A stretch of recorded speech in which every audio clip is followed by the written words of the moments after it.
अच्छा, last time आप लोगों ने देखा होगा कि हमने इसमें एक सर्वर एक ऐप बनाई थी, वो आपको याद है या दोबारा इसको रिपीट कर लें? सर वो रिपीट ही कर लें, क्योंकि हमें आइडिया नहीं है ना, वो तो आपने सिर्फ डायरेक्टली कोड दिखाया था। अच्छा ठीक ठीक, आपको कोड दिखाया था, ठीक है। अब आपने क्या करना है, ओपन कर लिया आपने, अब फाइल में जाओ, उसके बाद न्यू प्रोजेक्ट में जाना है आपने। तो हम यहाँ पे फाइल में गए, न्यू प्रोजेक्ट में गए। अब हमारे पास एक विंडो आ जाएगी यहाँ पे कि आपसे पूछ रहे हो कि कौन सी लैंग्वेज यूज करनी है आपने यहाँ पे, और कौन किस टाइप के प्रोजेक्ट आपने बनाना होगा। तो एक दफा ये लोड हो जाए इसके ऊपर, हम करते हैं, प्रोसीड करते हैं यहाँ से। जी, ये विंडो आ गई। तो देखो मैंने यहाँ पे क्या की, विजुअल हैश मैंने चूज की हुई यहाँ पे, और यहाँ पे मैंने सिलेक्ट किया हुआ कंसोल ऐप को। तो कंसोल का मतलब है कि आपके पास इस तरह की ब्लैंक विंडो टाइप की एप्लीकेशन बनेगी जो डॉस वाली बनती है। तो पहले हम इसको देख लेते हैं, उसके बाद फिर हम एक विंडोज की एप्लीकेशन बना लेंगे, इसमें ग्राफिकल इंटरफेस बनती है, दोनों बड़े आसान है। तो मैं यहाँ पे नाम लिखता हूँ, इसका नाम लिख लेता हूँ कि सर्वर नंबर 1, यानी कि फर्स्ट सर्वर हम जो बना रहे हैं यहाँ पे, वो आप यहाँ पे डिजाइन करने लगे हैं। तो मैंने इसको ओके कर दिया यहाँ पे। तो अब आपके पास यहाँ पे एक बेसिक सा एक विंडो ओपन हो जाएगी जिसके अंदर आप प्रोग्रामिंग कर सकते हो। अच्छा, अब हमने क्या करना है कि हमने ये फर्स्ट, ये यहाँ पे सर्वर का जो कोड है ये वाला, इसको हमने यहाँ पे रन करना है। अच्छा, ये जो सर्वर कोड अगर आप रन करोगे तो इसमें एक चीज है कि आपके पास कोई ट्रांसमिशन होगी नहीं बाय डिफॉल्ट। क्यों? क्योंकि आपके यहाँ पे पैकेट से फिल नहीं हो रहा होगा, तो वो आगे ट्रांसमिट नहीं करेगा। तो वो ये पैकेट वाला फिनोमेना जो हमने पहले बात की हुई है यहाँ पे, कि पैकेट्स फिल होंगे तब वो चीजें आगे जाती हैं। तो अगर बाय डिफॉल्ट ये कोड यहाँ पे रन करता हूँ तो इससे क्या होगा, आपका वो पैकेट फिल नहीं हो रहा होगा। तो अगर मैं इसको रन करता हूँ, जो मेरे पास लैब के हैंड ऑफ में पड़ा हुआ है, और पोर्ट नंबर मैं कर लेता हूँ इसकी 13 रख लेता हूँ यहाँ पे, 5000 की बजाय। अच्छा, इसको मैं अगर रन करता हूँ यहाँ पे, तो आप देखें मेरे पास क्या होता है। उसको मैंने कंपाइल किया, कंट्रोल F5 प्रेस किया, तो मेरे पास ये लिखा हुआ आ गया वेटिंग फॉर कनेक्शन। अब मैं इसको चेक करने के लिए मैं क्या करूंगा, PUTTY वाला सॉफ्टवेयर ओपन करता हूँ यहाँ पे।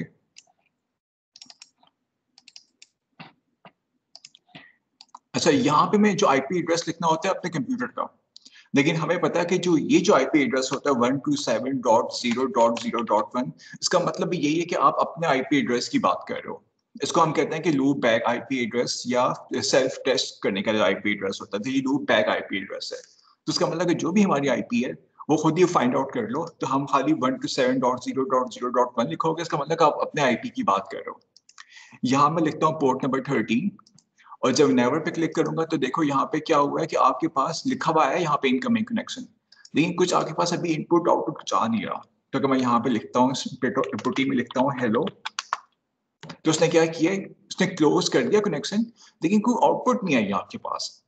यानी बाकी सब चीजें सही बिहेव कर रही हैं, सिर्फ ये कि आपने जब यहाँ पे इनपुट ले ली, आपने रीड लाइन कर ली, यहाँ तक ठीक है, लेकिन राइट लाइन वाला जो पार्ट है कि hello I M TCP server, ये आपको नहीं मिल रहा। ये क्यों नहीं मिल रहा? क्योंकि ये जो टेक्स्ट है आपके पास बहुत कम है।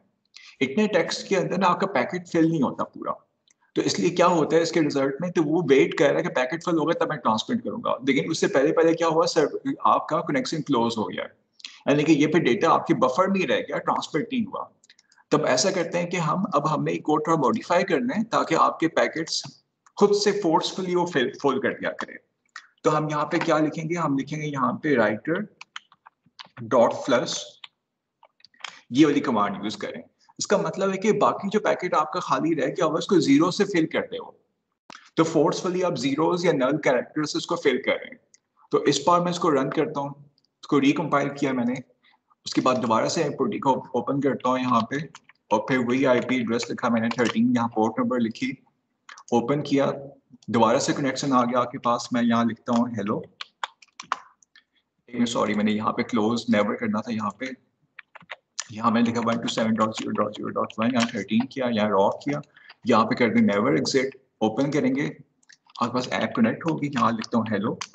उसके बाद देखिए नीचे क्या लिखा हुआ आ रहा है कि hello I am a TCP server. तो इस दफा ये सर्वर ने इसको ये मैसेज सेंड किया, तो वो आपके पास यहाँ पे प्रिंट हो रहा है। तो जब हम फ्लश करते हैं तो वो फोर्सफुली वो पैकेट को ट्रांसमिट कर देगा, चाहे उसमें 1 बाइट हो, 2 बाइट हो, 3 बाइट्स हो, तो वेट नहीं करेगा कि पैकेट आपका फुलफिल यहाँ फिल आपका हो यहाँ पे। तो ये आपके पास था बेसिक सा एक सर्वर यहाँ पे। जी, यहाँ तक क्लियर हो गया सबको? Yes sir. सर इसको ना एक्सपोर्ट करना हो EXE फाइल की फॉर्म में, तो वो कैसे जी, करते हैं, वो भी जरा बता EXE दें। फाइल आपकी बनी हुई साथ साथ बन रही है। अगर मैं यहाँ पे डॉक्यूमेंट्स पे जाऊँ ना, यहाँ पे तो जहाँ ये आपका ये प्रोजेक्ट पड़ा होगा, यहाँ पे जाता हूँ, प्रोजेक्ट्स में जाता हूँ, ये सर्वर वन आपके सॉफ्टवेयर का नाम था, यहाँ पे प्रोजेक्ट का नाम था, इसके फोल्डर में जाओ, फिर बाइनरी में जाओ, यहाँ डीबग में जाओ, तो यहाँ एक EXE फाइल पड़ी होगी, ये देखो सर्वर वन डॉट EXE। अब इसको रन करता हूँ तो ये खुद ब खुद आपके पास यहाँ पे इसने इसी से आपको बंद करके करना है। एक मिनट है, ये EXE फाइल नहीं है, EXE ये एप्लीकेशन वाली फाइल आपकी है, सॉरी, ये जो यहाँ पे दिखा टाइप के आगे चेक करें यहाँ पे, हम्म। ये वाली फर्स्ट वाली है ना, ये सर्वर वन, यहाँ पे लिखा हुआ एप्लीकेशन, ये आपकी EXE ठीक है। फाइल है। तो इसको रन ओके। करोगे तो डायरेक्टली आपका कनेक्ट हो जाएगा। तो इसके सही। अंदर ये ना एक्सटेंशन ने गलत दिखाई होती है अक्सर, तो आपने यहाँ से चेक करना है कि EXE फाइल एक्चुअली है कौन सी। तो इस ये नहीं है, ये भी नहीं है, ये भी नहीं है, ये वाली आपकी है यहाँ पे, लेकिन इसके आगे डॉट एक्सी लिखा नहीं हुआ। यहाँ पे आप चेक करो एप्लीकेशन है या नहीं है। अगर ये है तो खाली इसी को यहाँ से कॉपी कर लो, उसको डेस्कटॉप पे कर लो, तो डायरेक्टली आप रन कर सकते हैं। तो हमने यहाँ पे सर्वर की, यहाँ पे हमने ऐप बना के रख ली, समझो कि आपके पास ये सर्वर की फाइल यहाँ पे आ गई। जी, क्लियर हो गया सबको? Yes sir. अच्छा, अब हम एक काम करते हैं, थोड़ा सा मैं इस कोड को मॉडिफाई कर लेता हूँ। यहाँ पे मैं ऐसा करता हूँ कि जब भी कनेक्ट हो तो ये रीड लाइन ना करे, खाली ये राइट कर दिया करे। थोड़ा सा मैंने इसको मॉडिफाई कर लिया है कि ये रीड वाला काम निकाल देते हैं, खाली वो डायरेक्टली ट्रांसमिट कर दिया करेगा। तो ये मैंने यहाँ पे थोड़ी बहुत चेंज कर दी चीज एक। अच्छा, और मैंने इसकी यहाँ पे जो फाइल है उसको मैंने अपडेट करके डेस्कटॉप पे रख दिया है। अच्छा, अब मैं बनाता हूँ अगला प्रोजेक्ट। अगला हमने बनाना है क्लाइंट, यानी कि अभी हमने सर्वर बनाया, अब हम एक बनाएंगे क्लाइंट सॉफ्टवेयर बनाएंगे यहाँ पे। अच्छा, क्लाइंट में क्या चीज होती है डिफरेंट? क्लाइंट में होता है कि आपने जो कनेक्शन करता है उसकी यहाँ पे हम बात कर रहे होते हैं, यानी वो उसको हम यहाँ पे क्लाइंट कहते हैं। तो इस बार हमने बनाना है यहाँ पे क्लाइंट सॉफ्टवेयर बनाना है, तो हम ऐसा करते हैं कि क्लाइंट का कोड ओपन करते हैं यहाँ पे। तो ये आपके पास यहाँ पे आ गया क्लाइंट का कोड। अब क्लाइंट का कोड देखो बहुत सिंपल सा आपके पास, ये इतना लंबा नहीं है, इसमें कुछ भी नहीं है। क्लाइंट की आपने ऑब्जेक्ट बनाई यहाँ पे, फिर उसको आपने डिक्लेयर करने के बाद इनिशियलाइज कर लिया। यहाँ आपने बताया कि आपने किस आईपी के साथ या किस कंप्यूटर के साथ कनेक्ट करना है, उसकी पोर्ट नंबर क्या होगी। ये बस मेन लाइन है यहाँ पे क्लाइंट की डिफरेंशिएट करने वाली। नीचे आपने वैसे ही नेटवर्क स्ट्रीम बनानी है, पहले बनाते रहे, फिर स्ट्रीम रीडर बना लिया हमने। अच्छा, यहाँ पे हमने स्ट्रीम राइटर नहीं बनाया, हम खाली रीड करने के लिए बना रहे हैं इसको। फिर हमने यहाँ पे इन्फिनिट लूप बना लिया, तो इसमें क्या कर रहे हो आप कि आप रीड करते हो लाइन को और उसको फिर कंसोल पे प्रिंट कर रहे हो। तो बहुत सिंपल सा कोड है, इसमें कुछ भी नहीं है रॉकेट साइंस, बहुत सिंपल सा कोड है। तो हम इसको रन करने की कोशिश करते हैं यहाँ पे अपने नया प्रोजेक्ट बना के। तो मैं इस प्रोजेक्ट को क्लोज करता हूँ यहाँ पे, और मैं अब नया प्रोजेक्ट बनाता हूँ यहाँ पे। इसका नाम मैं रख देता हूँ क्लाइंट नंबर वन। तो फर्स्ट क्लाइंट एप्लीकेशन यहाँ पे बना रहे हैं हम, और आपके पास यहाँ पे कोड आ गया, तो मैं इसको अब यहाँ पे कॉपी पेस्ट कर देता हूँ। अच्छा, जब मैं इसको रन करूंगा तो क्या करेगा, बाय डिफॉल्ट इससे और ट्राई करने की कोशिश करेगा यहाँ पे। अगर इसकी जगह पे मैं लिख देता हूँ 127.0.0.1, तो वो क्या करेगा, वो आपके अपने सर्वर से कनेक्ट करने की कोशिश कर रहा होगा यहाँ पे। तो डिपेंड करता है कि आपने क्या यहाँ पे एड्रेस लिखा हुआ है यहाँ पे। तो देखो, मैंने इसको रन किया तो मेरे पास क्या लिखा हुआ आगे कि hello I am a TCP server. अच्छा, कोई बता सकते हैं मैंने क्या किया है यहाँ पे, हुआ क्या एकदम से? सर ये इसने वही पटी वाला काम किया है ना, जो वो करता था, वो भी एक क्लाइंट था ना। एग्जैक्टली सही कह रहे हो, क्योंकि सर्वर पीछे मैंने रन करके रखा हुआ है, एक्सी फाइल्स की बना ली थी ना मैंने। तो मैंने इसी के यस। साथ में प्रोजेक्ट भी ओपन किया हुआ, प्रोजेक्ट उसका बंद है, लेकिन मैंने एक्सी उसकी रन कर ली हुई है। और मैंने कोड के ऊपर क्या बनाया, क्लाइंट बनाया है। वो क्या कर रहा है, अपने आईपी के साथ कनेक्ट कर रहा है, पोर्ट 13 कर रहा है, और इस बार लाइन वो रीड कर रहा है। तो इसको मैं जब रन करता हूँ मेरे पास लिखा हुआ आता है कि hello I M TCP server. तो उसने एग्जैक्टली अपनी सर्वर से कनेक्ट किया यहाँ पे, और उससे इसको डेटा मिला तो उसने यहाँ पे प्रिंट करवा दिया। जी, ये सबको और हो गया अगर क्लियर? हम इसके वो दूसरे वाले में सर्वर में अगर हम वापस वो लाइन डाल दें, वो राइट वाली जो थी, तो उसमें सॉरी रीड वाली, फिर हमें कुछ लिखना पड़ेगा ना, हेलो लिखना जी जी, पड़ेगा फिर कि। आपको यहाँ पे एक राइटर स्ट्रीम भी बनानी पड़ेगी यहाँ पे। और पहले आप कुछ राइट करोगे फिर रीड किया करोगे, क्योंकि आपने वही हाँ ठीक प्रोटोकॉल है। फॉलो करना है। यस। ठीक है अब, तो इसलिए हमने वो लाइन डिलीट की है, क्योंकि हम खाली यहाँ पे रीड करना चाह रहे हैं, राइट नहीं करना चाह रहे। ओके। अच्छा, अच्छा, ये हो गया सारी कंसोल की एप्लीकेशंस। अब हम चाहते सर हैं ग्राफिकल।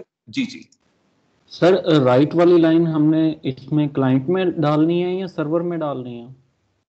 अच्छा, सर्वर का ये जो कोड अभी मैं रन कर रहा हूँ, इसमें से मैंने राइट वाली लाइन डिलीट कर दी थी। यानी कि मैं अगर इसको दोबारा ओपन करूँ ना यहाँ पे, तो आपके पास आएगा कि मैंने उसकी लाइन डिलीट कर दी थी, ताकि क्योंकि हम यहाँ से राइट करना ही नहीं चाह रहे। अगर मैं दोबारा से इसको ओपन करता हूँ,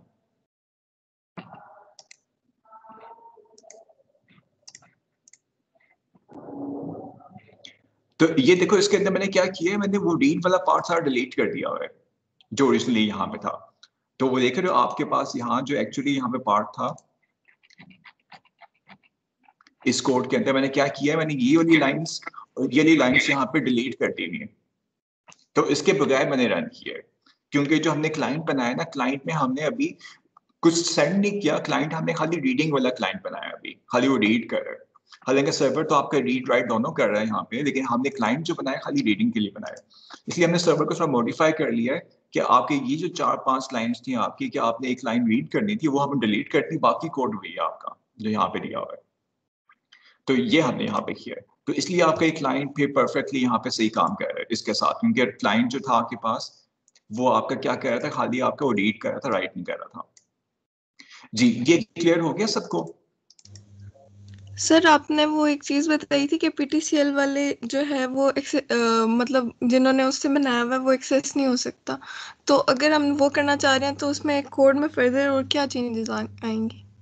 नहीं, अगर आपके घर में जो नेटवर्क है ना, उसमें कोई प्रॉब्लम नहीं होगी। आप अपने घर के नेटवर्क के ऊपर जितने मर्जी सर्वर्स बनाओ, जितने मर्जी क्लाइंट्स बनाओ, अगर घर के अंदर वाले कंप्यूटर्स के साथ कनेक्ट करोगे तो मसला नहीं आएगा। मसला नहीं आएगा सर, जब बाहर एक्सटर्नल के लिए मैं पूछ रही हूँ।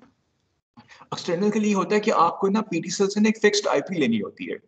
अगर आप पीटीसीएल की वेबसाइट पे जाओ ना, एक सर्विस वो ऑफर करते हैं, उसमें लिखा होता है कि जी स्टैटिक आईपी लेनी होगी आपको, उसके लिए पेमेंट करनी पड़ती है अलग से। तो जब वो काम करोगे ना, तब आप ये वाला काम कर सकते हो जो हम सोच रहे हैं कि सर्वर बना लें, ये ग्लोबली एक सर्वर बना सकें। तो स्टैटिक आईपी आपको प्रोक्योर करनी पड़ेगी पीटीसीएल से, तो अच्छा खासा उसके एक्स्ट्रा चार्जेस लेते हैं इस चीज के। तो गेमिंग के सर्वर से बनाने के लिए लोग प्रोक्योर करते हैं वो, तो वो वाला काम करना पड़ेगा। वरना मतलब मसला कोई नहीं है, हमारे एंड पे कोई मसला नहीं है, सिर्फ उनके एंड पे मसला है कि वो एक शेयर्ड आईपी देते हैं हमें। तो हम चाहते नहीं, हमें एक स्टैटिक फिक्स्ड एक डेडिकेटेड आईपी चाहिए हमें, तो इसलिए हमें वो उनको रिक्वेस्ट करनी पड़ेगी इस काम के लिए। अच्छा जी, ये हो गया आपके पास सिंपल एक डॉस वाली विंडो। अब हम चाहते हैं कि प्रॉपर एक विंडोज वाली एप्लीकेशन बने हमारे पास, जिसपे ये डॉस वाली विंडोज ना हो, एक प्रॉपर विंडो वाली एप्लीकेशन हो। तो ऐसा करते हैं कि हम अब एक नया प्रोजेक्ट बनाते हैं। इस बार आप फाइल में जाओ, न्यू में जाओ, प्रोजेक्ट में जाओ, और यहाँ पे चूज करो विंडोज फॉर्म्स एप्लीकेशन यहाँ पे।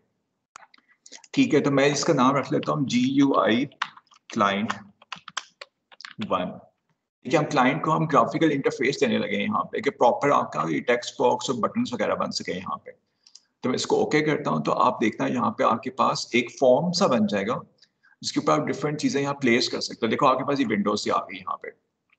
तो यहाँ देखो मिनिमाइज के बटन है, मैक्सिमाइज के बटन है, क्लोज करने का बटन है, तो उसके ऊपर हम डिफरेंट चीजें प्लेस कर सकते हैं। जैसे लेफ्ट में देखो यहाँ लिखा हुआ है टूल बॉक्स। अगर हम इसको क्लिक करेंगे तो आपके पास ये टूल बॉक्स आ जाता है। यहाँ पे जाओ, ऑल विंडोज फॉर्म्स पे जाओ, तो यहाँ पे देखो डिफरेंट चीजों के नाम आ रहे हैं। सपोज करो ये लिखा हुआ है बटन, अगर बटन को क्लिक करो यहाँ पे, तो मैं क्या कर सकता हूँ, यहाँ पे एक बटन डिजाइन कर सकता हूँ उसके ऊपर। तो सपोज को मैंने उठा के बटन सा बना दिया यहाँ पे इस फॉर्म के ऊपर। फिर दोबारा टूल बॉक्स में जाता हूँ, तो यहाँ चेक करो आपके पास लेबल लिखा हुआ है, तो मैंने एक लेबल उठा के यहाँ पे एक लेबल डिजाइन कर दिया है। तो ये हम डिफरेंट चीजें यहाँ प्लेस कर सकते हैं इसके ऊपर। तो मैं लेबल उठा कर रख दिया, बटन रख दिया, यहाँ पर डिफरेंट चीजें रखती हैं। अच्छा, ये इनको हम क्या कहते हैं, हम ऑब्जेक्ट्स कहते हैं ये। तो ये ग्राफिकल GUI की डिफरेंट ऑब्जेक्ट्स को हम प्लेस कर रहे हैं यहाँ पे। अच्छा, हर ऑब्जेक्ट का एक नाम होगा। जैसे मैं बटन को क्लिक करता हूँ तो उसका नाम लिखा हुआ क्या आ रहा है, बटन 1 लिखा हुआ आ रहा है यहाँ पे। अगर मैं लेबल को क्लिक करता हूँ, उसका नाम लिखा हुआ क्या आ रहा है, लेबल 1 लिखा हुआ आ रहा है। तो ये इन ऑब्जेक्ट्स के नाम है, तो कोड के अंदर हम इनको इस नामों से रेफर कर रहे होंगे। अच्छा, अब बटन 1 को मैं क्लिक करता हूँ, दोबारा जाता हूँ इस प्रॉपर्टीज के अंदर, तो यहाँ पे देखो मैं इसकी डिफरेंट सेटिंग्स को चेंज कर सकता हूँ। जैसे यहाँ पे लिखा हुआ है, टेक्स्ट में लिखा हुआ है बटन 1, यानी कि इसके ऊपर जो डिस्प्ले हो रहा है यहाँ पे, अगर मैं चेंज करूँ उसको, अगर मैं कहता हूँ कि क्लिक मी, तो मैंने क्या किया, इसका टेक्स्ट चेंज कर दिया यहाँ पे।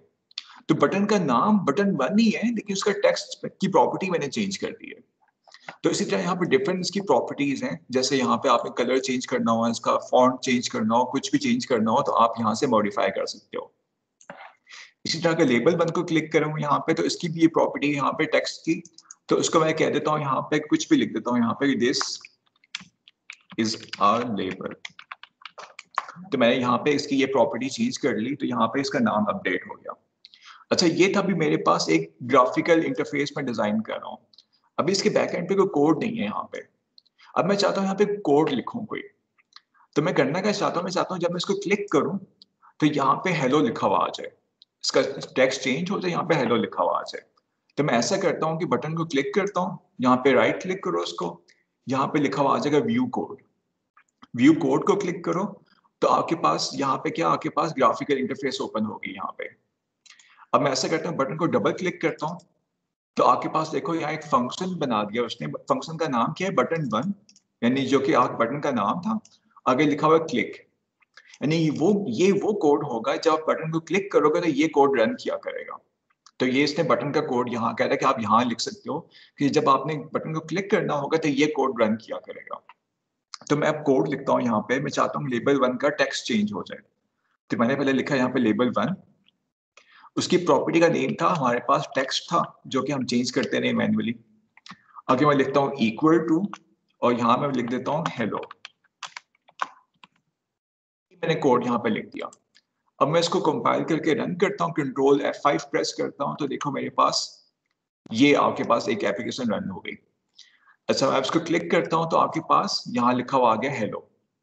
तो ये आपका फर्स्ट ग्राफिकल इंटरफेस का प्रोग्राम बन गया यहाँ पे, कि जब मैं स्टार्ट में इसको ऑफ बंद करके रन करता हूँ तो आपके पास यहाँ लिखा हुआ है दिस इज अ लेबल, और जब इसको क्लिक करता हूँ तो चेंज होकर लिखा हुआ आता है यहाँ पे हेलो लिखा हुआ आता है। जी, ये क्लियर हो गया सबको यहाँ तक? Yes sir. चलें, अब हम चाहते हैं कुछ इनपुट लेना चाहते हैं फॉर एग्जाम्पल, हम चाह रहे हैं कुछ इनपुट भी लें, तो हम जाते हैं दोबारा टूल बॉक्स पे जाते हैं। तो इस बार ऐसा कंट्रोल ढूंढो जिससे आप इनपुट ले सकते हो। तो यहाँ पे कंट्रोल है टेक्स्ट बॉक्स के नाम से। तो अगर हम टेक्स्ट बॉक्स यहाँ पे ड्रॉ कर दें तो इसके अंदर हम कुछ टाइप कर सकते हैं, यानी टेक्स्ट बॉक्स का मतलब कि इसके अंदर आप कुछ लिख सकते हो। सर तो जी सर, अगर हमें नहीं पता, मतलब जैसे हमने ये एंटर करने वाला चाहिए था, तो हमें कैसे पता चलेगा कि उसका क्या नाम है इसके अंदर? मतलब क्या एंटर करना है आपने इसमें? सर, जैसे अभी आपने टेक्स्ट बॉक्स बोला है ना एंटर करने के लिए डाटा, जी तो जी हमें कैसे पता चलेगा कि डाटा एंटर करने के लिए टूल बॉक्स के अंदर टेक्स्ट बॉक्स के नाम से हमें लगाना होगा? तो ये कैसे हमें अच्छा, देखें? अब आप विंडोज की ना कोई भी एप्लीकेशन को देख लो, फॉर एग्जाम्पल कैलकुलेटर ओपन करता हूँ, तो देख लो कि एक नॉर्मल एप्लीकेशन के अंदर क्या क्या चीजें होती हैं। तो आप देखो कि ये बटन्स पड़े हुए हैं, और ये एक तरह का टेक्स्ट बॉक्स है, यहाँ मेन्यू बना हुआ है आपके पास। तो वही चीजें आपने टूल बॉक्स पे सर्च करनी कि यहाँ क्या क्या चीजें पड़ी हुई है। जैसे आप देखो यहाँ पे चेक बॉक्स का बटन पड़ा हुआ है, यहाँ पे फिर एक लिस्ट कंट्रोल पर लिस्ट बना सकते हो आप। ये कॉम्बो बॉक्स है, ऊपर से एक लिस्ट नीचे आती है। फिर मेन्यू का यहाँ पे कंट्रोल पड़ा हुआ है, ये डेट टाइम सेलेक्ट करने का कंट्रोल पड़ा हुआ है। तो डिफरेंट चीजें आप देख सकते हो यहाँ पे, आपको अपने मतलब की चीज यहाँ ढूंढनी पड़ती है। ये तस्वीर देखो उसकी, देखो कि क्या चीज रिजेंबल कर रही है उसको। तो आप फॉर एग्जाम्पल अगर आपने पिक्चर डालनी है तो आप पिक्चर बॉक्स को यहाँ पे डालोगे यहाँ पे। तो डिफरेंट से कंट्रोल्स हैं, लेकिन जो मोस्ट कॉमन जो कंट्रोल है ना आपके पास, वो यही कंट्रोल है, लेबल का और टेक्स्ट बॉक्स का और बटन का। ये तीन जो है ना, ये सबसे मोस्ट कॉमनली यूज चीजें आपको, तो मोस्टली आपको ये तीन चाहिए होती हैं। एक कंट्रोल है, बड़े काम का कंट्रोल है आपके पास यहाँ पे, वो है सीरियल पोर्ट का। ये कंट्रोल क्या करेगा, ये अगर आपने यहाँ पे कोई कम्युनिकेशन करनी हो हार्डवेयर के साथ, तो आप ये कंट्रोल प्लेस किया करोगे। तो अगर आपने कोई हार्डवेयर प्रोजेक्ट बनाया हुआ है, आर्डिनो कनेक्ट किया हुआ है, तो आप ये कंट्रोल यूज कर सकते हो आर्डिनो के साथ बात करने के लिए। तो इस तरह डिफरेंट कंट्रोल्स हैं हमारे पास, लेकिन नॉर्मली हम क्या करेंगे, टेक्स्ट बॉक्स यूज कर रहे होंगे, लेबल और ये बटन्स यूज कर रहे होंगे। तो ये तीन चार ही है मोस्ट कॉमनली यूज, बाकी हम नॉर्मली यूज करते नहीं है। तो अक्सर ये लोग इसको इग्नोर कर रहे होते, नॉर्मली इतना यूज होते नहीं है। अच्छा, अब हमने एक प्रोग्राम बनाना है यहाँ पे कि आप अपना नाम लिखो यहाँ पे, फिर आपके नाम के हिसाब से आपको लिखा हुआ है कि हेलो अली या हेलो कामरान वगैरह वगैरह। तो हम क्या करते हैं, हम यहाँ पे इसका टेक्स्ट चेंज करते हैं, हम लिखते हैं कि व्हाट्स योर नेम। तो मैंने इसकी प्रॉपर्टी चेंज कर ली, यानी कि आप नाम पूछ रहे हो। फिर वो बंदा नाम यहाँ लिखेगा इसके अंदर, फिर क्लिक करेगा तो यहाँ पे लिखा हुआ है हेलो, जो भी इसका नाम है एक्चुअली। तो अब हमने इस कोड को मॉडिफाई करना है, मैं डबल क्लिक करता हूँ उसको, दोबारा हम कोड के ऊपर आ गए। तो अब हमने क्या करना है, हम चाहते हैं कि हेलो, और आगे लिखा हुआ आ रहा है कि जो नाम आपने ऊपर एंटर किया हुआ है, तो मैं यहाँ लिखता हूँ प्लस, आगे मैं देखता हूँ जी टेक्स्ट बॉक्स का नाम देख लो क्या लिखा हुआ है, यहाँ पे टेक्स्ट बॉक्स 1 लिखा हुआ है, तो आपने यही नाम यूज करना है यहाँ पे, टेक्स्ट बॉक्स 1 डॉट लिखो टेक्स्ट यहाँ पे, और आगे सेमी कॉलन लगा दिया आपने। अब मैं कंट्रोल F5 प्रेस करता हूँ तो आपके पास ये रन हो गया। अब मैं यहाँ पर लिखता हूँ अली और क्लिक करता हूँ तो लिखा हुआ आ गया हेलो अली। तो इस तरह से हम यहाँ पे सिंपल सी प्रोग्रामिंग कर सकते हैं। तो ये बहुत कन्वीनियंट किस्म का सॉफ्टवेयर आपके पास, और एक्चुअली आपके पास एक्सी फाइल्स बन रही है यहाँ पे, तो खाली कोड रन नहीं हो रहा, आपके पास एक्चुअली एप्लीकेशन आपके पास यहाँ बनती जा रही है बैकएंड के अंदर। तो अगर मैं जाऊँ उसके फोल्डर में जाऊँ यहाँ पे, तो आप देख सकते हो कि आपके पास यहाँ पे ये एप्लीकेशन का एक्सी फाइल बन गई होगी। तो GUI क्लाइंट खोलता हूँ यहाँ पे, यहाँ जाते हैं बाइनरी में जाते हैं, डीबग में जाते हैं, तो यहाँ देखो एप्लीकेशन किस पर लिखा हुआ है, फर्स्ट वाले के ऊपर, तो ये जो आपकी एक्सी फाइल है ये रन कर सकती है। उसको मैं क्लिक करता हूँ तो आपकी ऐप रन होगी यहाँ पे। तो यहाँ चेक कर सकते हो उसको हेलो, या यहाँ को नाम लिख के चेक करो तो हेलो अली लिखा हुआ गया। तो इस तरह से हम यहाँ पे डिफरेंट एप्स बना रहे होंगे। जी क्लियर हो गया सबको ये यहाँ तक? जी जी सर, ये जैसे आप एक्सी फाइल चलाते हैं तो सर अगर हम ये कोई एप्लीकेशन बना के हम ये सॉफ्टवेयर को अनइंस्टॉल कर देते हैं या उस एक्सी फाइल को किसी और कंप्यूटर में रन करते हैं जहाँ पे ये विजुअल स्टूडियो नहीं है, तो वो ऐप चलेगी? जी नई विंडोज पे चलेगी आपकी ऐप, कोई मसला नहीं है। मे बी विंडोज एक्सपी पे शायद ना चले, लेकिन नई विंडोज पे चलेगी आपकी। ठीक हो गया सर। इसको बस .NET की ना रन टाइम को वो पैकेज चाहिए होता है, वो हर नई विंडोज के ऊपर होता है आजकल, वो पुरानी विंडोज में नहीं होते थे .NET फ्रेमवर्क, अब तो हर एक में इंस्टॉल होता है। तो विजुअल स्टूडियो की जरूरत नहीं है इसके लिए, वो हो या ना हो उससे फर्क नहीं पड़ता। तो अब ये एक्सी फाइल किसी अपने फ्रेंड को सेंड करोगे तो वो रन कर सकता है अपने पास। जी अच्छा, यहाँ तक हमने कर लिया। अब हम अगला काम करते हैं कि हमने जो क्लाइंट बनाया था यहाँ पे, इस क्लाइंट को हमने अब इस बार क्या करना है, हमने GUI की फॉर्म में कन्वर्ट करना है। कि जो हमने एक क्लाइंट बनाया है यहाँ पे जो आपके सर्वर से कनेक्ट कर रहा है, हम चाहते हैं क्लिक करें तो टेक्स्ट बॉक्स में उसकी आउटपुट आए, बजाय ये कि वो कंसोल में प्रिंट करे। तो अब हमने एक नई GUI बनानी है यहाँ पे, वो क्लाइंट के लिए बनाना चाहते हैं हम। तो हम अब क्या चीज मॉडिफाई करें यहाँ पे, बिल्कुल यही चीजें चलती रहेंगी आपके पास। तो हम उसी कोड को यहाँ पे वापस लेके आते हैं जो कि क्लाइंट का कोड था यहाँ पे। तो आपके पास वो कोड क्या था यहाँ पे, इसी कोड को हम उठा के यहाँ पे कॉपी कर लेते हैं। तो फर्स्ट स्टेप में हमने बटन के कोड के अंदर कि जब बटन प्रेस होगा तो ये क्लाइंट का सॉफ्टवेयर आपका सॉकेट वाला रन करेगा। जहां तक हमने काम कर लिया। अच्छा अब एक चीज चेक करो, यहाँ पे मे बी कोई लाइब्रेरीज यहाँ पे मिसिंग हो। अगर हम यहाँ पे कंपेयर करें तो ये देखो यहाँ पे इसको system.io और system.net.sockets की लाइब्रेरी रिक्वायर्ड है यहाँ पे इनपुट आउटपुट के लिए और कम्युनिकेशन करने के लिए। वो बाय डिफॉल्ट यहाँ पे ऐड नहीं हुई थी। तो हम क्या करेंगे, यहाँ पे वो लाइब्रेरीज को भी यहाँ पे ऐड कर लो। तो यहाँ पे मैंने पेस्ट कर दिया इनके नाम भी यहाँ पे। अच्छा अब इस कोड को दोबारा से देखते हैं कि ये आपकी ऑब्जेक्ट बन गई थी, यहाँ आप कनेक्ट करोगे तो यहाँ पे मैं लिख लेता हूँ अपना IP एड्रेस, बाकी सब कुछ सही है। अच्छा इस लाइन के बारे में क्या कहते हो, इस लाइन को चेंज करें या ना चेंज करें? सर करेंगे, क्योंकि इसमें हमने अब आउटपुट जो है वो टेक्स्ट बॉक्स में करना है ना, तो इसके जी पीछे हम वो कर देंगे, यानी टेक्स्ट बॉक्स 1 डॉट और आगे यही चल जाएगा। जी चलिए फर्स्ट हम एक्सपेरिमेंट करके देखते हैं। हम लिखते हैं यहाँ पे text box 1 dot text is equal to ये चीज जो आपके पास आउटपुट स्ट्रिंग आ रही है। नहीं सर, ये पूरी लाइन नहीं आएगी जो पहले लिखी हुई थी इसके आगे वो तो कंसोल पे आप राइट कर रहे हो ना, आप कंसोल तो अब है ही नहीं यहाँ पे, विंडोज के यहाँ पे GUI बन रही ना। ओके समझ गया। तो यही स्ट्रिंग आपने रीड किया, अब वो आपने टेक्स्ट बॉक्स में प्रिंट करवाना है। अच्छा अब देखते हैं कि इसके साथ होता क्या है। रन करते हैं इसको यहाँ पे, तो मैं कंट्रोल F5 प्रेस करता हूँ और फिर यहाँ पे क्लिक करता हूँ यहाँ पे। तो आप देख रहे हो यहाँ पे कुछ भी नहीं आया आपके पास। अच्छा कोई बता सकता है क्यों नहीं कुछ आया यहाँ पे? जब मैं प्रेस करता हूँ यहाँ सर्वर पे लिखा हुआ आता है कि इनकमिंग कनेक्शन आया है, और फिर साथ ही बंद कर देता है उसको, लेकिन आउटपुट यहाँ प्रिंट नहीं हो रही। सर क्योंकि हमने ये लेबल में शो करना है ना, तो लेबल का तो हमने कोड डाला नहीं है इसमें। नहीं टेक्स्ट बॉक्स में भी कर सकते हो, जिस मर्जी में लिख सकते हो आप, दोनों काम कर सकते हो। टेक्स्ट बॉक्स में इनपुट भी ले सकते हो, आउटपुट भी ले सकते हो। अब प्रॉब्लम पता क्या है यहाँ पे, प्रॉब्लम ये कि यहाँ पे जब आप ये कोड लिखते हो ना text box 1 dot text is output string, तो वो क्या कर रहा होगा, वो जो आखिरी लाइन जो ट्रांसमिट हुई होगी ना खाली वो प्रिंट कराएगा ना आपको, क्योंकि एक तो लूप है यहाँ पे। तो जो एंडिंग वाली लाइन, जो लास्ट लाइन सर्वर ने ट्रांसमिट की होगी, वो आपके पास प्रिंट होगी। और लास्ट लाइन क्या प्रिंट होगी, क्योंकि यहाँ पे क्या लिखा हुआ है कि आउटपुट लाइन जब तक नल नहीं आती आपके पास तब तक ये लूप चलता रहेगा। तो अगर आप लूप से हाँ बाहर आए हो तो उसका मतलब क्या है कि लास्ट कैरेक्टर क्या ट्रांसमिट हुआ होगा, एक नल सेंड किया होगा सर्वर ने कनेक्शन बंद करने के लिए, तो तभी आपके पास नल डिस्प्ले हो रहा है यहाँ पे।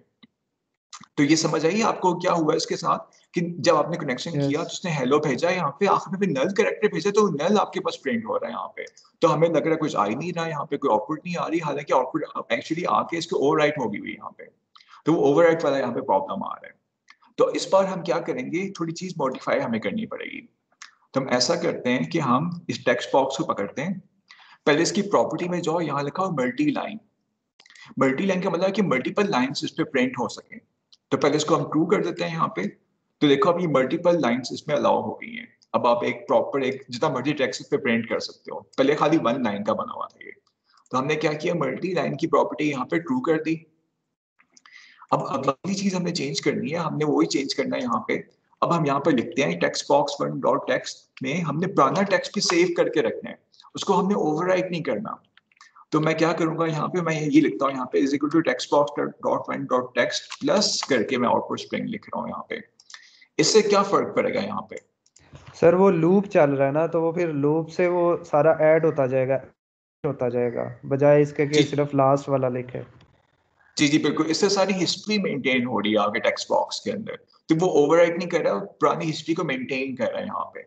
तो इस बार मैं इसको रन करता हूँ, अब कंट्रोल F5 करता हूँ, क्लिक मी करता हूँ, तो देखो क्या लिखा हुआ आगे आपके पास, हेलो IMTCP सर्वर। तो इस बार कोई इसमें कोई प्रॉब्लम नहीं आई, प्रॉपरली आपके पास यहाँ पे आउटपुट आ गई यहाँ पे। तो ये हमने क्या किया, हमने फर्स्ट एक ग्राफिकल क्लाइंट बना लिया यहाँ पे जो कि सर्वर के साथ कनेक्ट कर रहा है। तो आप चेक कर सकते हो यहाँ पे कि ये आपके पास सर्वर की ऐप चल रही है, यहाँ पे ये क्लाइंट की ऐप है। क्लिक करता हूँ तो ये कनेक्ट करता है उसके साथ, यहाँ पे प्रिंट कर देता है यहाँ पे आगे करके। अच्छा मैं दोनों की एक्सी फाइल्स को देख लेता हूँ यहाँ पे, क्या मैं विजुअल स्टूडियो में बंद कर दूँ फिर ये चीज चलती कि नहीं चलती। तो मैं ऐसा करता हूँ, मैं क्लाइंट सर्वर दोनों बंद कर देता हूँ यहाँ पे। क्लाइंट की भी फाइल मैं सर्च करता हूँ कहाँ पड़ी हुई है, तो मेरे पास ये पड़ी हुई है फाइल, जी ये वाली फाइल पड़ी हुई है। अभी मेरे पास सर्वर बंद है इसलिए कुछ नहीं होगा क्योंकि मैं सर्वर रन नहीं किया हुआ। तो मैं क्लाइंट की एप्लीकेशन फाइल भी कॉपी करके डेस्कटॉप पे ले आता हूँ। तो ये क्लाइंट एप्लीकेशन आ गई, सर्वर एप्लीकेशन आ गई।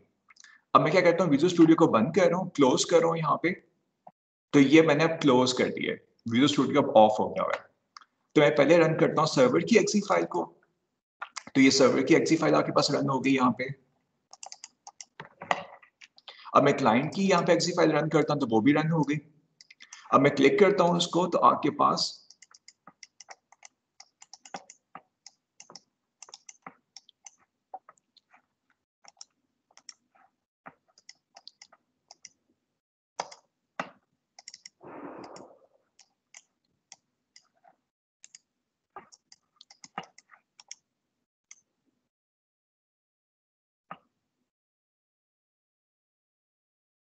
मुझे लग रहा है विंडोज ने कुछ या प्रॉब्लम इसके अंदर हो गई, फाइल आपकी क्रैश कर रही है बार बार। यस सर वो क्रैश कर रही।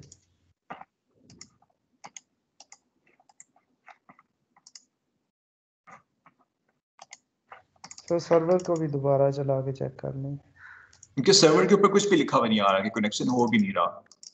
तो मैं दफा दोबारा से यहाँ से रन करके देखता हूँ, नहीं वो क्रैश कर रही है बार बार। सर वो सर्वर में मसला होगा, आप सर्वर बंद करके दोबारा चलाएं। वो शुरू में आपसे साइड पे सर क्लिक हो गई थी तो इस वजह से मसला कर रहा होगा।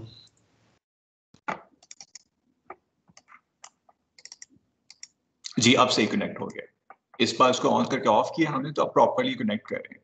तो आप देख सकते हैं विजुअल स्टूडियो आपके पास बंद पड़ा हुआ है, सिर्फ हमने सर्वर की एग्जिट चलाई है, क्लाइंट की एग्जिट चलाई, तो आपके पास दोनों के कनेक्शन यहाँ पे रन हो रहे हैं। तो जब आप लोग IST वापस आओगे तो आप देख सकते हो कि हम एक लैब के अंदर, अगर IT लैब के अंदर सर्वर रन करते हैं किसी और कंप्यूटर के ऊपर, तो क्लाइंट आप किसी और कंप्यूटर पर रन करके आपस में कनेक्शन करवा सकते हो। खाली आपने चेंज क्या करना होगा, आपने खाली इनका IP एड्रेस लिखना होगा वहां पे, बाकी चीजें सारी यही कोड आपका रन कर रहा होगा। तो इनको हम कहते हैं कि इंटरनेट एप्लीकेशंस आपने यहाँ बनाई है यहाँ पे। तो ये सर्वर ऐप बनाई है आपने, ये क्लाइंट की ऐप बनाई है आपने। अच्छा अब कोई बता सकता है कि हमने सर्वर की ऐप को ग्राफिकल इंटरफेस क्यों नहीं देते, हम खाली क्लाइंट की ऐप को हम ग्राफिकल इंटरफेस दे रहे होते हैं? कोई इसकी वजह बता सकते हैं? सर सर्वर को तो हमने कुछ करना नहीं होता, सर्वर तो मतलब वो तो खुद से चलता रहता है ना, तो हमने जी जो भी सर्वर इंटरेक्शन करनी है वो तो क्लाइंट से करनी होती तब है। यूजर ने सर नहीं करना होता सर्वर पे काम, तो इसलिए भी हो सकता है। एग्जैक्टली सर्वर तो ऑटोमेटेड होगा नॉर्मल केस में, सर्वर में कुछ भी नहीं करना, सारी इनपुट तो आपने क्लाइंट पे देनी होगी, तो इसलिए क्लाइंट की ग्राफिकल इंटरफेस होनी चाहिए, सर्वर की इतनी इंपॉर्टेंट नहीं है। तो इसका सर अगर तो हमने मैसेजिंग करनी है दो के दरमियान और दोनों, जी एग्जैक्टली, फिर आपको सर्वर क्लाइंट दो बनाने पड़ेंगे, एक हर ऐप आपके पास सर्वर भी होगी क्लाइंट भी होगी, अगर हमने मैसेजिंग करनी है, क्योंकि दोनों कनेक्शन स्टार्ट कर सकते हैं ना फिर उस केस में, कि अगर आपने उससे कनेक्ट करना हो या उसने आपसे कनेक्ट करना हो, तो हमें डुअल बनाने पड़ेंगे यहाँ पे, कि हर कंप्यूटर के अंदर एक सर्वर भी होगा एक क्लाइंट भी होगा, तब आप वो ओके। मैसेजिंग कर सकते हैं। वरना आपका कनेक्शन खाली एक ही बंदा इनिशिएट कर सकता है, दूसरा नहीं कर सकता ना, फिर वो चैटिंग एप्लीकेशन तो नहीं बनेगी। तो मोस्ट प्रॉब्ली आप लोग चैट एप्लीकेशंस बना रहे होगे सेमेस्टर के एंड तक, जो चैटिंग सॉफ्टवेयर वगैरह बना लोगे होपफुली, तो एक आध अरसे में आपको ये आपका हाथ साफ हो जाएगा, तो चैट की ऐप बना रहे होगे आपने, ये काम हमने करना है वैसे, तो अच्छा आइडिया आपने दिया। तो ये बेसिक्स थी आपके पास, तो इस चीज की प्रैक्टिस कर लो। ये सॉफ्टवेयर बहुत सिंपल से, खाली टेक्निक की इसमें इंपॉर्टेंस है, बाकी सॉफ्टवेयर बहुत सिंपल से है, इसमें कुछ भी नहीं है, पर आराम से हम बड़े सारी चीजें मैनेज कर सकते हैं इसके अंदर। तो अगर आप चाहो तो इसी लैब को जो हमने क्लाइंट का बनाया आपने, अगर आप इस सर्वर का नाम लिखते हो यहाँ पे, तो वो क्या कर रहा होगा, इस सर्वर से वो टाइम रिसीव करके आपको प्रिंट कर रहा होगा। तो आप लोग क्या कर सकते हो, आप एक ग्राफिकल इंटरफेस बनाओ इस क्लाइंट के लिए, कि वो इस सर्वर का टाइम दिखाए आपको एक ग्राफिकल विंडो के अंदर, कि इस सर्वर का टाइम और डेट ये है। तो ये आप खुद से इसको मॉडिफाई कर सकते हो यहाँ पे, इस कोड को, तो एक जीयूआई क्लाइंट यहाँ बना सकते हो। जी क्लियर हो गया सबको?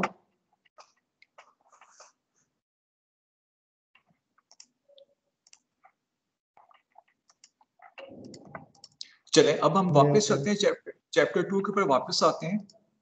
तो लास्ट टाइम हमने सर ये स्लाइड देखी थी यहाँ पे, कि आपके पास कि हर डिफरेंट किस्म की एप्लीकेशंस की डिफरेंट रिक्वायरमेंट्स होती हैं। जैसे अगर आपने फाइल ट्रांसफर करनी होगी, तो उसके 3 डिफरेंट क्राइटेरिया हम देखते हैं, कि डेटा लॉस क्या बर्दाश्त कर सकता है कि नहीं कर सकता, थ्रूपुट उसकी क्या फिक्स्ड होनी चाहिए या चेंज हो सकती है, टाइम सेंसिटिव है या नहीं है। तो लास्ट टाइम हमने कहा था कि जो वीडियो गेम्स अगर आप खेल रहे हो उसके ऊपर ऑनलाइन गेमिंग कर रहे हो, तो आपके पास टाइम सेंसिटिव एप्लीकेशन है, कि आपको कुछ मिली सेकेंड्स के अंदर रिस्पॉन्स चाहिए होगा आपको, वरना आपको क्या होगा, फायदा नहीं है इसका। थ्रूपुट इसकी वेरी कर रही होगी, डिपेंड करता है कि आपका इमेज कैसा है। अगर आपकी इमेज में बहुत ज्यादा डार्कनेस आ रही है, तो आपके इमेज का साइज छोटा हो जाएगा। अगर आपके इमेज में बहुत ज्यादा ग्राफिक्स है, तो आपकी इमेज की फाइल साइज बहुत बड़ा हो जाएगा। तो थ्रूपुट क्या होगी, वेरी कर रही होगी, इसके एक रेंज में आ रही होगी। लॉस टॉलरेंट लिखा हुआ है यहाँ पे, क्यों लिखा हुआ है, क्योंकि एक आध फ्रेम अगर आपका मिस हो भी जाए, तो टोटल कम्युनिकेशन आपकी खराब नहीं होती। लेकिन अगर आपको फाइल डाउनलोड कर रहे हो, तो एक बाइट भी अगर आपका करप्ट होगा, तो आपका वो फाइल किसी काम की नहीं है, एक बाइट भी आपका खराब नहीं होना चाहिए।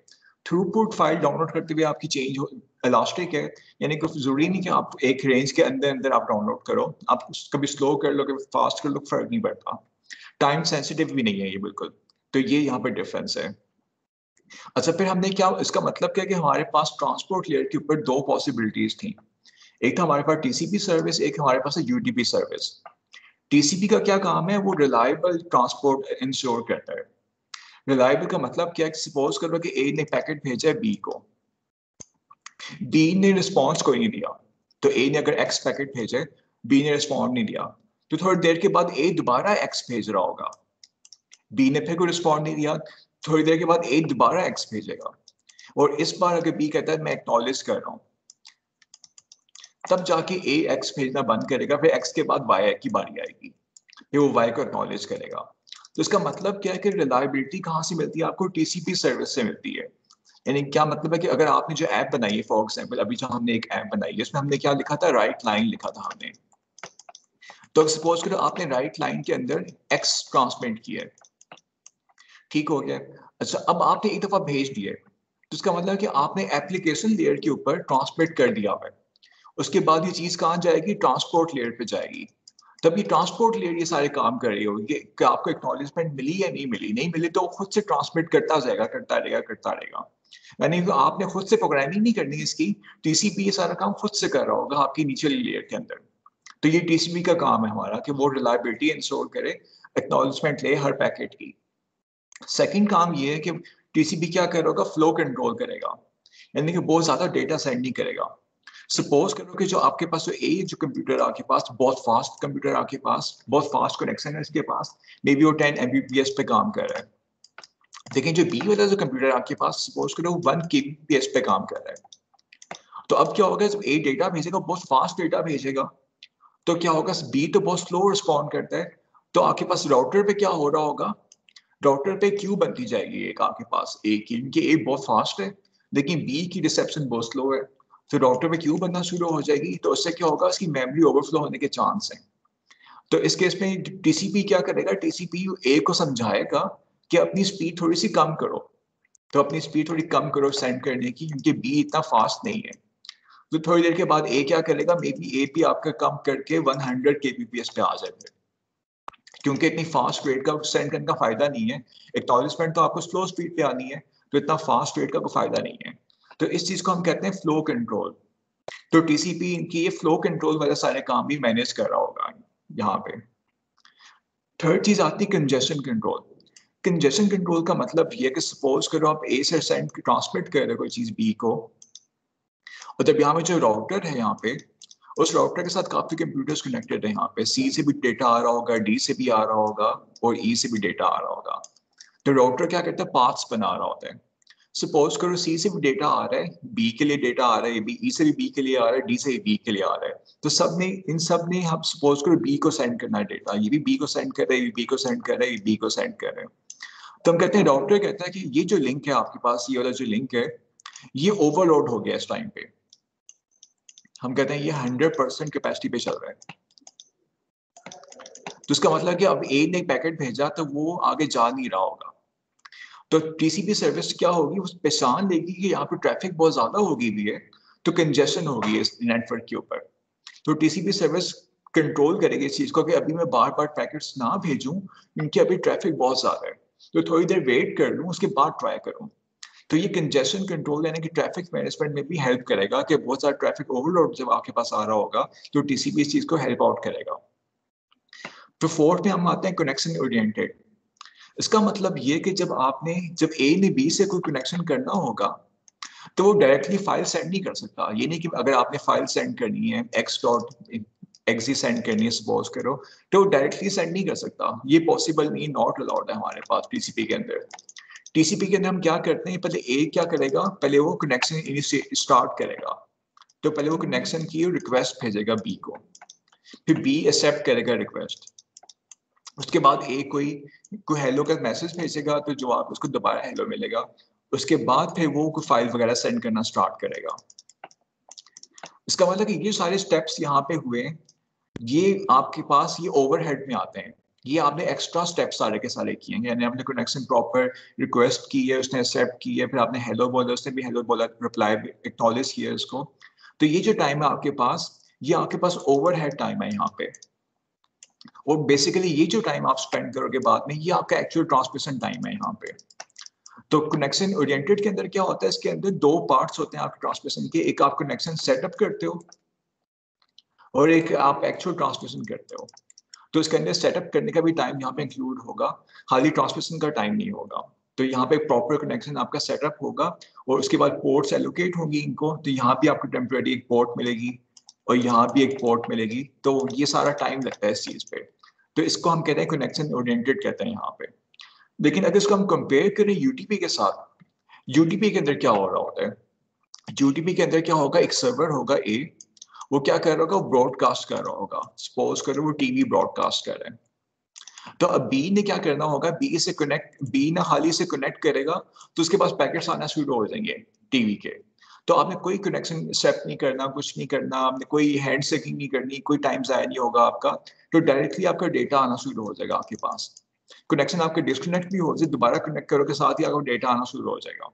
तो इसके अंदर कोई ओवरहेड टाइम नहीं होता, साथ में इसके अंदर कोई रिलायबिलिटी भी नहीं है। इसके अंदर यूटीपी के अंदर कोई रिपीट आपके पास टेलीकास्ट की कुछ नहीं होगा, कोई फ्लो कंट्रोल भी नहीं है इसके अंदर कंजेशन कंट्रोल भी नहीं है, तो इसके अंदर कुछ भी नहीं है इसके अलावा। तो फिर यूटीपी का फायदा क्या होगा इस केस में, अगर हम कंपेयर करें टीसीपी के साथ कंपेयर करें, इसका तो फायदा क्या है यूटीपी का यहाँ पे?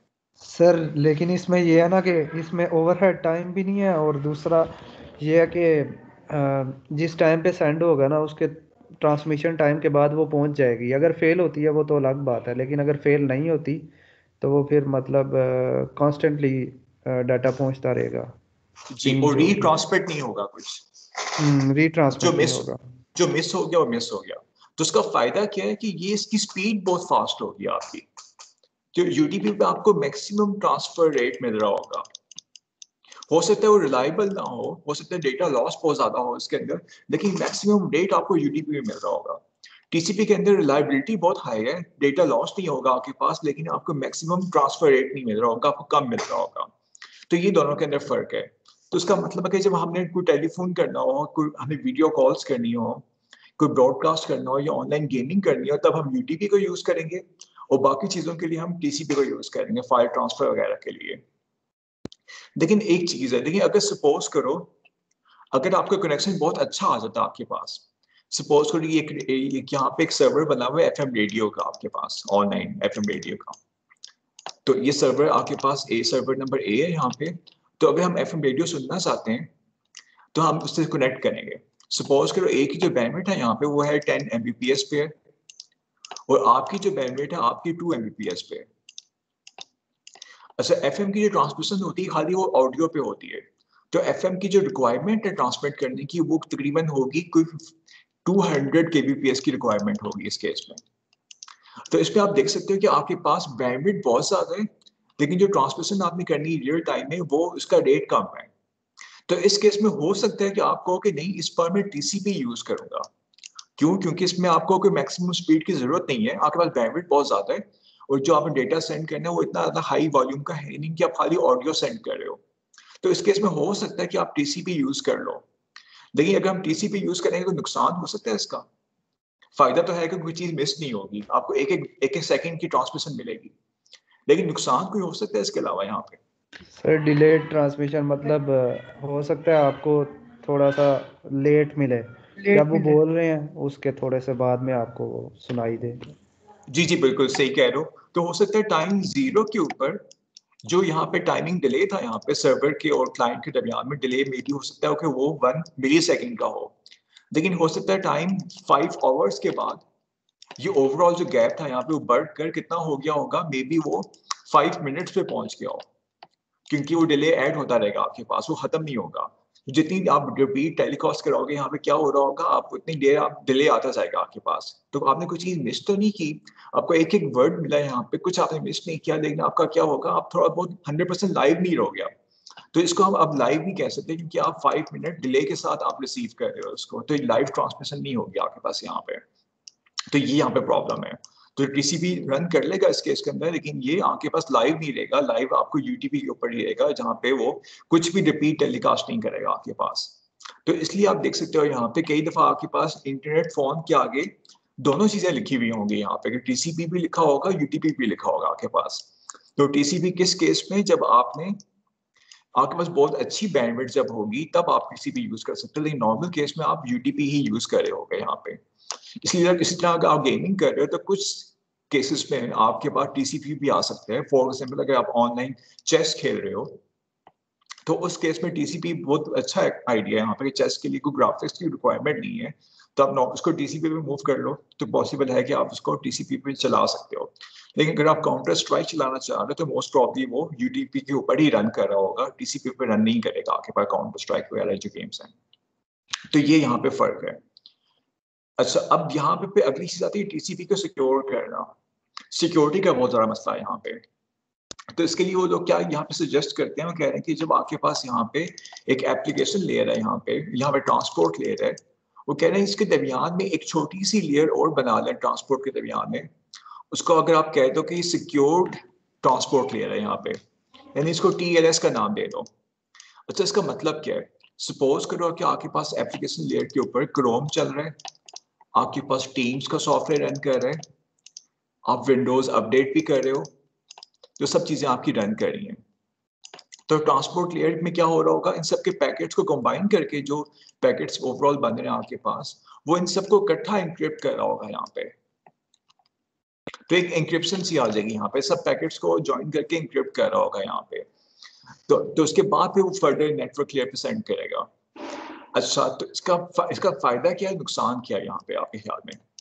अगर हम ये इंक्रिप्शन कर लेते हैं ट्रांसपोर्ट लेयर के अंदर, उसको एक नया नाम दे देते हैं, टीएलएस का नाम दे देते हैं यहाँ पे, जो आपने देखा होगा एक वर्ड की जगहों पे कनेक्शन करते हुए, तो उसका फायदा क्या नुकसान क्या है? सर ये फिर मजीद इसमें एक डिले आ जाएगा ना, क्योंकि उसको इनक्रिप्ट और डिक्रिप्ट करना पड़ेगा। और सर उसके लिए बैंडविड्थ भी हमें ज़्यादा चाहिए होगी। जी जी, एक तो आपको डिले आ जाएगा, फिर आपको दूसरी साइड पे भी टीएलएस करना पड़ेगा, टीएलएस हाँ ऑन अदर साइड भी। इसके अलावा ये आपके सीपीयू की पावर ईट करेगा, तो हो सकता है अगर आपका सीपीयू 5% यूज हो रहा था, आपका 10% यूज हो रहा हो हर टाइम पे, तो 5% कॉन्स्टेंटली आपका टीएलएस खा रहा होगा। तो इसके तो मतलब इस तरह के काफी आपको ये ट्रेड ऑफ्स यहाँ पे मिलेंगे। तो इन सब को हम ट्रेड ऑफ्स कहते हैं यहाँ पे, कि ये आपको काफी एक्सपेंसिव पड़ेगा ये वाली इंक्रिप्शन आपको करनी। और दूसरा यहाँ प्रॉब्लम क्या है, प्रॉब्लम ये कि जो एप्लीकेशन जो रन कर रहे हो यहाँ पे, वो खुद से भी एक इंक्रिप्शन कर रही होती है बाय डिफॉल्ट भी। जैसे टीम्स का जो सॉफ्टवेयर होगा वो एक अपनी इंक्रिप्शन भी कर रहा होगा, क्रोम एक अपनी इंक्रिप्शन भी कर रहा होगा यहाँ पे। तो उसका रिजल्ट क्या आएगा, आपने 2 दफा इंक्रिप्शन कर ली, कि पहले आपने इस डेटा को इंक्रिप्ट किया एप्लीकेशन लेयर पे, फिर टीएलएस पे आपने दोबारा इंक्रिप्ट किया इसको। तो इसका क्या मतलब कि आपने डबल इंक्रिप्ट करने का कोई फायदा नहीं है आपको, मतलब एक तरह से आप रिसोर्सेज को जाया कर रहे हो यहाँ पे। तो या तो आप यहाँ पे इंक्रिप्ट ना करो, एक ही लेयर रख लो इस काम के लिए। लेकिन हमने देखा कि एप्लीकेशंस अपनी इंक्रिप्शन करती हैं, जैसे व्हाट्सएप कर रहा होता है अपनी इंक्रिप्शन कर रहा होता है, तो हर एप्लीकेशन एक अपनी इंक्रिप्शन भी कर रही होगी। तो टीएलएस फिर क्या हो जाएगा आपके पास, वो एक आके फिर रिडंडेंट बन जाएगा यहाँ पे। तो इसलिए ये इतनी कामयाब चीज नहीं है। तो इसका कोई खास फायदा नहीं हुआ अभी तक, इतना फ्लॉप है काफी हद तक, ये यूज लोग करते हैं लेकिन फ्लॉप है काफी हद तक ये। तो इसी टाइम पे लोगों ने नया कॉन्सेप्ट निकाला कि सॉकेट्स को भी इंक्रिप्ट किया जाए, तो उसका नाम होता है सिक्योर्ड सॉकेट्स। तो इसका क्या नुकसान होगा, आप बता सकते हैं कोई सिक्योर्ड सॉकेट्स अगर हम यूज करेंगे तो फिर नुकसान क्या होगा इसका?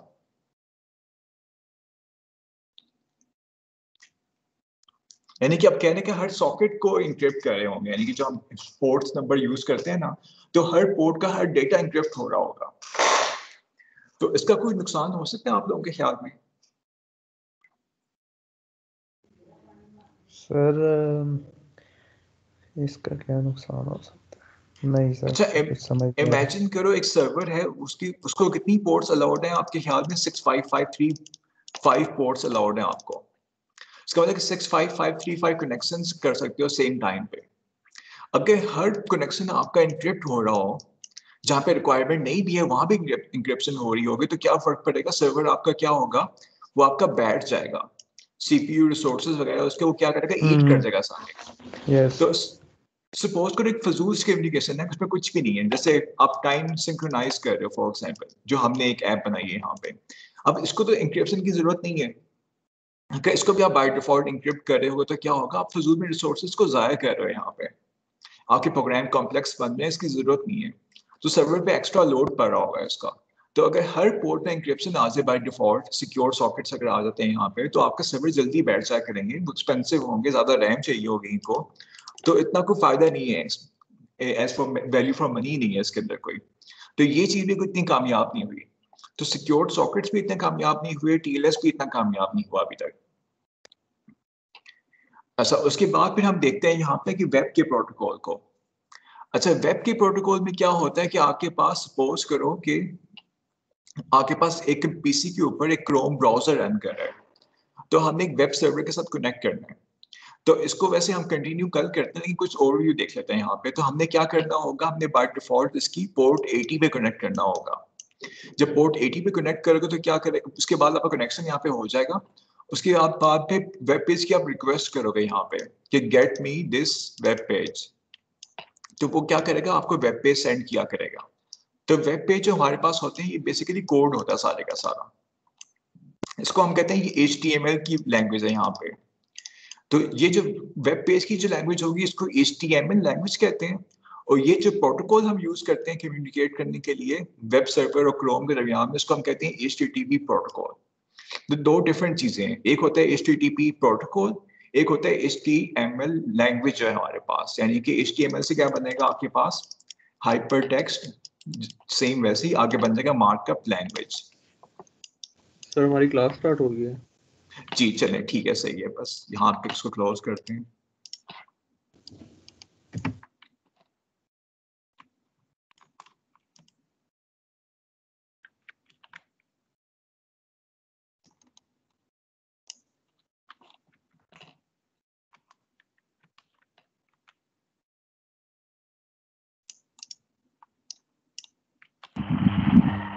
सर जी जी फिल्मी सर जी जी